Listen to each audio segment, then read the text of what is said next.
విఘ్నేశ్వర షణ్ముఖ భారతీ సమేత పరమేశ్వరాయ నమః. Ramadevi astro and vastu channel వీక్షిస్తున్న ప్రేక్షకులకు స్వాగతం.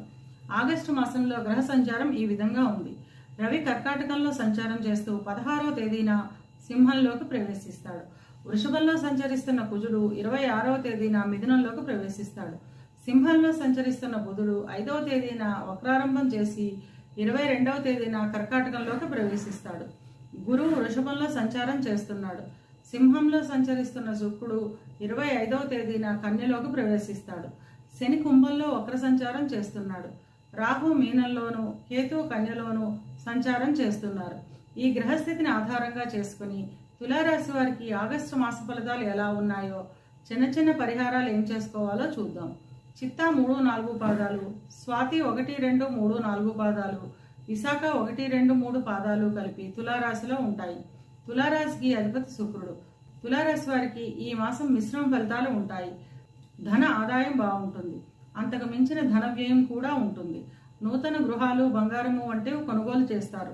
చిన్న చిన్న అనారోగ్య సమస్యలు చికాకును కలుగజేస్తాయి.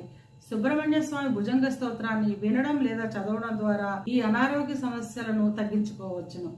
అన్ని రంగాల విద్యార్థులకు ఈ మాసం చాలా అనుకూలంగా ఉంటుంది.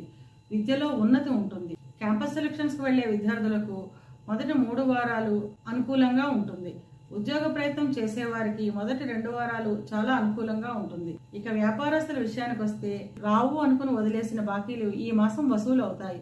వ్యాపారంలో నూతన పెట్టుబడులు పెట్టడం, తద్వారా వ్యాపారాభివృద్ధి ఉంటుంది. భాగస్వామి వ్యాపారస్తులకు భాగస్వాముల మధ్య ఎప్పటి నుంచో ఉన్న అభిప్రాయ భేదాలు తగ్గడం వల్ల వ్యాపారం లాభదాయకంగా ఉంటుంది. వివాహ ప్రయత్నాలు చేసేవారికి ఈ మాసం వాయిదా పడే అవకాశం ఉంటుంది. వివాహం అయిన వారికి జీవిత భాగస్వామితో చిన్న చిన్న విభేదాలు, మాట పట్టింపులు వస్తాయి. సంతానం గురించి ఎదురు చూసేవారికి ఈ మాసం శుభవార్తలను వింటారు.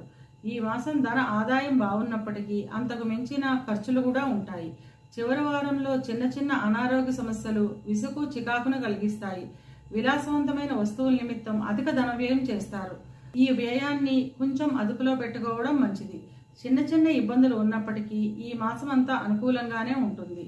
ఇవి కేవలం గోచార ఫలితాలు మాత్రమే. గోచార ఫలితాలు పూర్తిగా జన్మజాతక చక్రంపై ఆధారపడి పనిచేస్తాయి కనుక తమ జన్మజాతక చక్రాన్ని విశ్లేషణ చేయించుకోవాలి అనుకునేవారు కింది నెంబర్కి వాట్సాప్ చేసి కన్సల్టేషన్ తీసుకోండి. తులారాశి వారు అనుకూలతను పెంచుకోవడానికి, ప్రతికూలతను తగ్గించుకోవడానికి 3 మంగళవారాలు దుర్గాదేవికి కుంకుమార్చన చేయించడం ద్వారా అంతా మంచే జరుగుతుంది.